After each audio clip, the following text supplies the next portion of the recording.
Jordan Moore, Shaun, Cody, Max Browne, and Keely Eure for our weekly football roundtable. And guys, we saw some more good football on Saturday. Keely, let's start with you. What did you see that convinced you more? As sort of we're stacking them up, right? What convinced you more that this team is the real deal after what you saw on Saturday? Just the first half. I don't know if my mic is on. It doesn't sound like her mic is on, but so why don't we start with Max on what you thought convinced you on Saturday? The corner play. I think I'm to the point now where I trust the receivers, and it's awesome to see the consistent offensive production, but you get the sense watching that defense that they trust who they're lining up there on the outside. And as a result, especially if, the defensive line is maybe in the second half of both games and maybe this season coming up, gets, a little tested at times and has the larger runs, to be able to trust the guys out wide.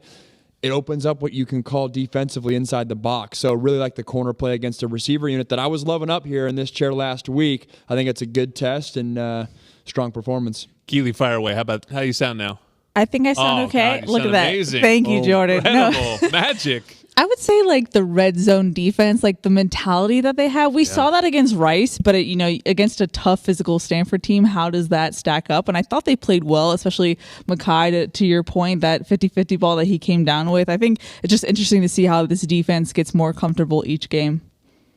Well, I have kind of two answers. I know it's cheating, Jordan, but I love the way Tuli Tuipulotu came to life. After the first week, only a tackle, and then. Let me ask you about him. How much? He played on the outside a little bit at the end because he came off the edge to get a sack. Was he playing primarily on the inside? He mixes it around, but he mostly is inside. But they'll stand him up sometimes. They like to move him around so he can get some free play. I think that's also a result of Romello Height getting hurt. It as was. Well. Romello got hurt, and also some of the inside guys. Well, Solomon Byrd came in, and Dejon Benton as well. Yeah, Benton wasn't there. So, my thought was just looking at it, because we had talked about Tuli, wasn't particularly productive in the Rice game, was extremely productive in Stanford. I'm wondering if maybe he is more of an answer inside, or if you just think maybe that's coincidental.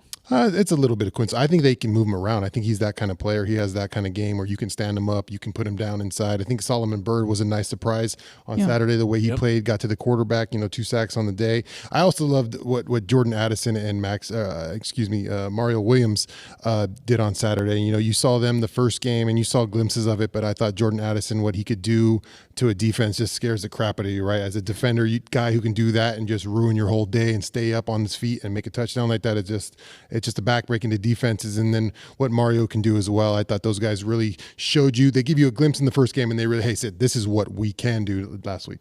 What questions are left lingering for you after 2 games? This is kind of ironic given my first answer, but I'm also just curious about the defense. We've been talking about run fits every week, but still want to see that. And like Lincoln said earlier on the show, the mental errors, it's this defense can be really good when they have it together. But again, this is game 3 that they're going into under Alex Grinch. It takes some time to get comfortable and think less on the field and just play what you know. So just to see how that evolves over the course of the season. Yeah, to me, I think the turnover aspect, obviously, it's been successful the first 2 weeks in that department, but a lot of those great plays, but opportunistic at the same time. So if there's ever a point in the game where maybe that's not happening, or you don't have a strong first quarter, or the defense is on their heels to start the game and you can't ride that momentum, how does the team respond to that, especially on the road?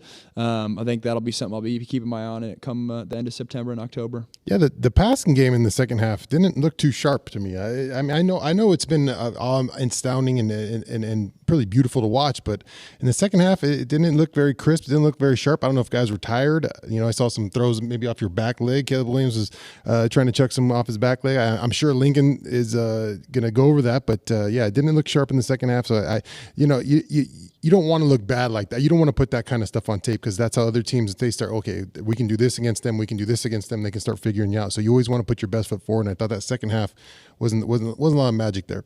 I'm just curious how we would view this game if that was switched, like the first half and the second half was switched. Would we be higher on this team if they came out in the second half and blew it out like they did in the first? Yeah, I think it's a little bit, it's always how you finish the game, how people remember it, right? So Yeah. you kind of finished that game like you kind of stumbled out of there, and we were in control, and you felt good about the game in the third quarter, and you knew where the game was headed. But you always like to finish in the right direction, Yeah. and I think that was the most important thing. I think that's what Lincoln was talking about today: is finishing the game the right way, going in the right direction.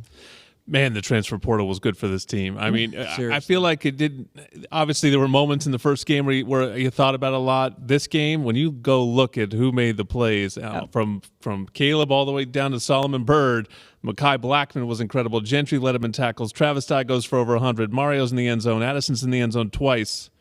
Whew, thank God for the transfer portal. Imagine saying any of that last year. You're just like, what gibberish are you speaking? I'm not sure I knew half those guys Fair, were this time last year, but it's.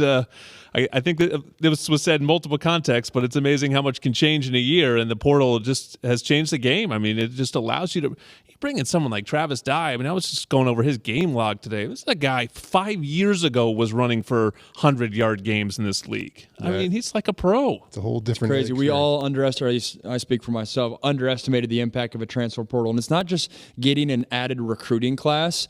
You're basically getting two because all those guys are proven commodities. It's not like you're just getting high level talent. No, you're getting guys who have done it and executed it, and so them transitioning to a new team.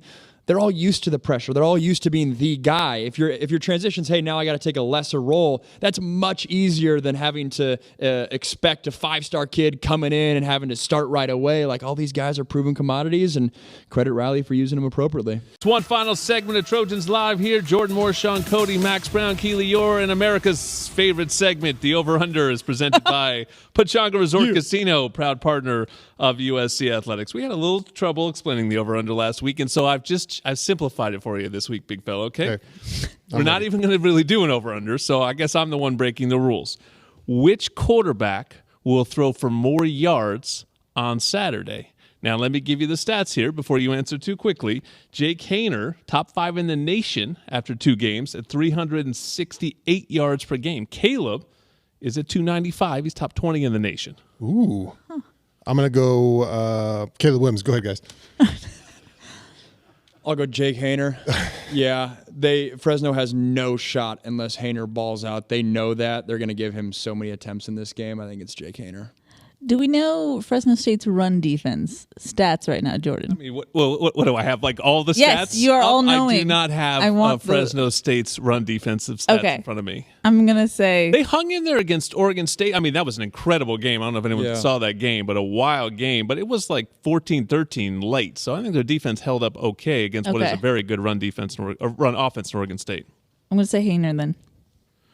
Haener's no joke. The Pac-12 quarterback plays leveled up this year, but Haener's up there with he's not as good as Caleb, but, the next tier down, he's as good as we're going to see. Didn't he sacrifice his body against UCLA last year? Yeah, he had that. He won a lot of fans in Pac-12 After Dark last year against UCLA in the Rose Bowl, just put it out there. And everyone thought he was going to go back to Washington, and then something weird happened. I can't remember what it was, but he ended up staying at Fresno, but he makes them dangerous. Yeah, I got Mekhi Blackman shutting it down, and I got Caleb Williams with more yards than Jake Haener.